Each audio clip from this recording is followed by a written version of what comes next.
সেই সমস্ত বেসরকারি হসপিটালে ভুয়া নার্সের ছড়াছড়ি, তাদের কোনো লাইসেন্স নাই। 6 মাস 3 মাসের কোর্স করা এবং কিছু কিছু ক্ষেত্রে তারা আয়া বুয়াদের প্রমোশন দিয়েও নার্স করে মানুষের সেবা দিচ্ছে। আমাদের দাবিটা হচ্ছে ওরা মেট্রিক পাস করে 6 মাসের একটা কোর্স করে ওরা বিভিন্ন বেসরকারি প্রতিষ্ঠানগুলোতে জব পায়। এখন আমাদের কথা হচ্ছে কি যে আমরা 4 বছর পড়াশোনা করতেছি, ডিপ্লোমারা 3 বছর পড়াশোনা করতেছে, শুধু 4 বছর পড়াশোনা করে আমরা কিন্তু জব পাই না। আমাদের এটার জন্য আলাদা করে আবার হচ্ছে পরীক্ষা দিতে হয়, ইভেন এই আপনারা জানেন যে এই পরীক্ষা হচ্ছে 2 বার দিতে পারবে, একটা স্টুডেন্ট 2 বার দিতে পারবে। যদি 2 বার সে অ্যালাউ না হয় তাহলে তাকে কিন্তু আবার পড়াশোনা করতে হবে। তো সেই ক্ষেত্রে এতটা করে আমরা পড়াশোনা করতেছি, হ্যাঁ আমরা এত কিছু এত পদক্ষেপ বার করে আমরা যে নার্স হচ্ছি, দিন শেষে আমাদের বেনিফিটটা কি আসতেছে যে আমরা তাদের সাথে তাদের মর্যাদা আর আমাদের মর্যাদা এক হয়ে যাচ্ছে। তারা হচ্ছে এসএসসি পাস করে 6 মাস কোর্স করে নার্স হয়ে যাচ্ছে, আর আমরা এখানে 4 বছর পড়াশোনা করেও আমরা হচ্ছে আবার রেজিস্ট্রেশন পরীক্ষা দিয়েও আমরা নার্স হইতে পারতেছি না। তার চেয়ে বড় কথা, আমরা যারা প্রাইভেট প্রতিষ্ঠান থেকে নার্সিং করতেছি তাদের মিনিমাম সর্বোচ্চ খরচ হলো 8 থেকে 10 লাখ টাকা খরচ হচ্ছে।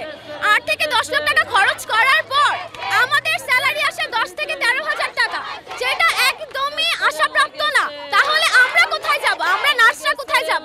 আর এই দেশে নার্সদের অবস্থা খুবই ভয়াবহ, তাদের সম্মান খুবই একদম নিম্ন স্তরে দেখা হয়।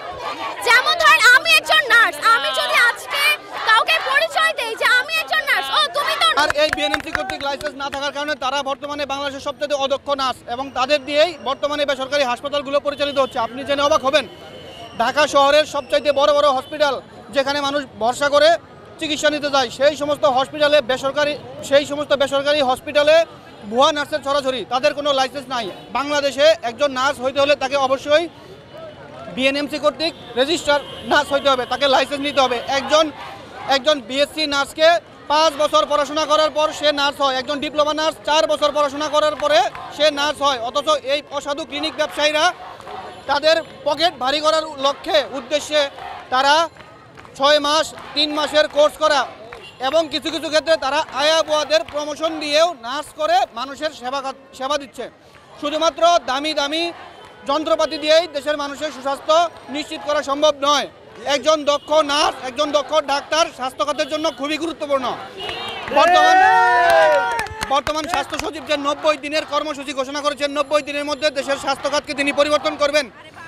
তারা যদি বেসরকারি খাত থেকে ভুয়া নার্স উৎখাত করতে না পারেন, কোনোভাবেই তারা তাদের লক্ষ্যে পৌঁছাতে পারবে না।